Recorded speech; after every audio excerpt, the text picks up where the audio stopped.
I call the member for Buderim. Thank you, Deputy Speaker. I rise to make a brief contribution to the police legislation Efficiencies and Effectiveness Amendment Bill 2021, a bill with the stated objectives of improving the delivery of police services, reducing administrative processes, increasing productivity, improving the detection, prevention and disruption of crime, and to optimise existing systems and processes.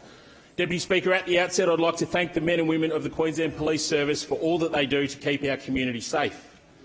Their job is a difficult and dangerous one. I'm grateful to the police officers who go above and beyond in their job, especially when their resources are too frequently limited. Deputy Speaker, their job has become even more difficult in recent years due to the increase in crime and in particular youth crime across Queensland. We've seen young thugs thumb their nose at the law and cause chaos in communities. All too frequently, that makes Queenslanders feel unsafe in their homes or indeed out and about in their communities. Deputy Speaker, my electorate of Buderim has experienced this. There's been a recent spike in break-and-enters and car thefts in Sippy Downs and in Palmview and in Brightwater. And, Deputy Speaker, no community should have to live with this. Despite the best efforts of our local police, crime continues to be a problem, which is frequently a cause for concern among residents in my electorate. It's an uphill battle for our Queensland Police, who have inadequate resources to do the job that is asked of them. There are too few police on the Sunshine Coast, and the number of police on the coast is not keeping up with the considerable population growth that we are experiencing. Those few police that are out on the beat fight against a system plagued with weak laws and the state government's catch-and-release approach to crime. Deputy Speaker, the effect of a failure to provide adequate police on the Sunshine Coast is that our police are too stretched and they're unable to do sufficient work proactively engaging with our community to deter crime. It is important that we free up more police resources by reducing administration processes and get officers back to what they signed up for fighting crime and making our community safe. This bill seeks to achieve that, but like so many policy announcements that this state government seeks to trumpet, the proof will be in the pudding. My constituents are concerned about a lack of police presence in our community. Those few police that we have are too frequently tied up, not on the road and doing administration. The LNP will always support measures to get our police back on the streets and into the community.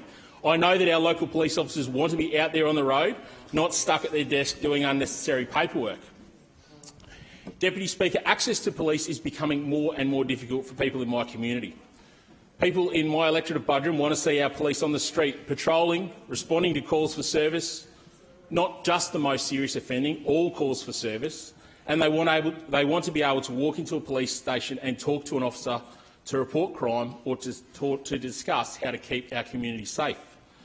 Buderim residents valued their local police beat, which this Labor state government closed and sought to hide the decision from our community.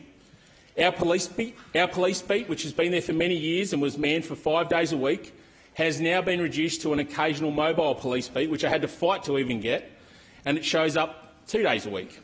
It's a cut to police resources in Buderim, and it makes our community feel less safe. My office has also received several complaints about the Sippy Downs police station, which is only open to the public for short hours, and perhaps most disappointingly, frequently during the hours it is open, people are not welcome to come in and report and are instead told to call PoliceLink.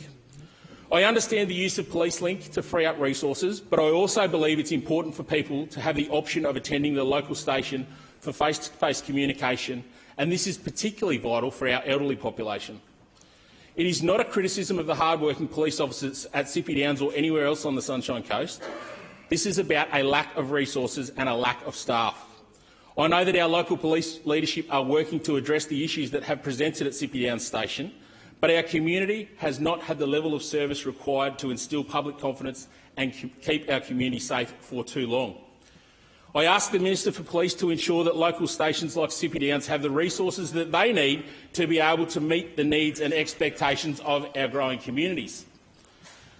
This bill aims to improve the delivery of services, and I hope it means we'll see more old-fashioned policing, with police having the time and the inclination to work collaboratively with the community to tackle community safety. Deputy Speaker, we do have some great community-minded police officers who help groups like our various local neighbourhood watches.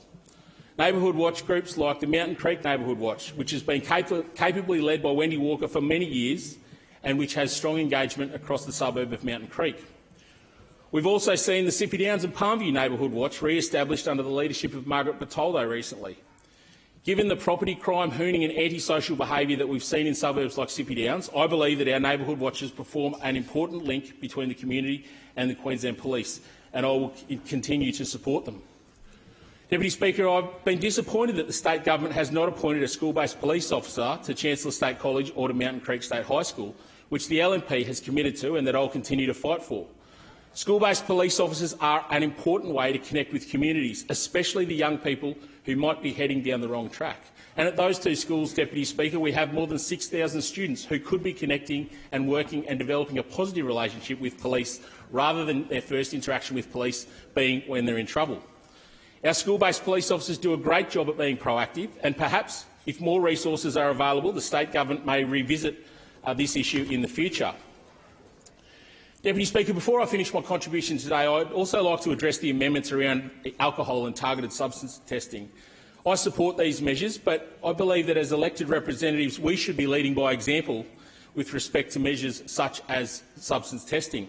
I find it difficult to accept that we could be here today debating the requirement for police to subject themselves to alcohol and targeted substance testing, yet the Premier, nor the Police Minister, nor any member of Parliament is subject to the exact same requirements.